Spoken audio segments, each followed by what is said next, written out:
Danya, I'll start with you. I'm fascinated by what we're seeing happening down in Georgia right now. I want to jump to the end of this because, again, I'm not a lawyer. I don't play one on TV. But it seems to me that if the president and his friends and his buddies and members of his campaign are going down to a state, asking for votes, asking for additional information, putting pressure on people, that does seem to be some sort of election interference. What would be the legal consequences if the president, the former president, was found guilty of federal election interference in the state of Georgia? So it would be the DA in Fulton County, Fani Willis, is investigating state law violations of election interference and interference with official proceedings. So that is distinct from potential federal charges. And clearly antennas have gone up of law enforcement, state, local, and federal levels.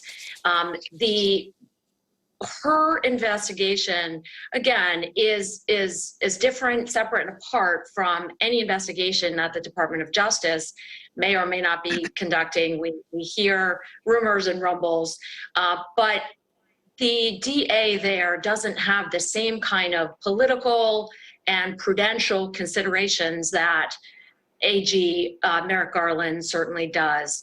And so she's a little more free from any of this politicization that we do see the Department of Justice concerning itself with. You know, there, of course, Garland has famously expressed, and we also, just see from observing, that he is trying to depoliticize this, trying to not to look at this through a political lens. Of course, you can bend over backwards so far that you do a complete flip and it becomes political to not investigate or not prosecute. But Fani Willis does not have those same concerns.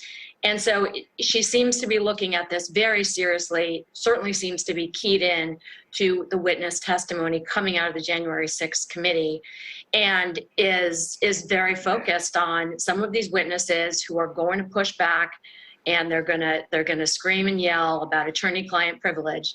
At the end of the day, I think it's likely that judges will find, in the same way that a federal district court judge did already in California with respect to John Eastman, that the attorney-client privilege does not apply where there is evidence of a fraud. So the crime, fraud, or other crimes. So the crime, fraud exception very well may come into play here and allow the testimony of these witnesses.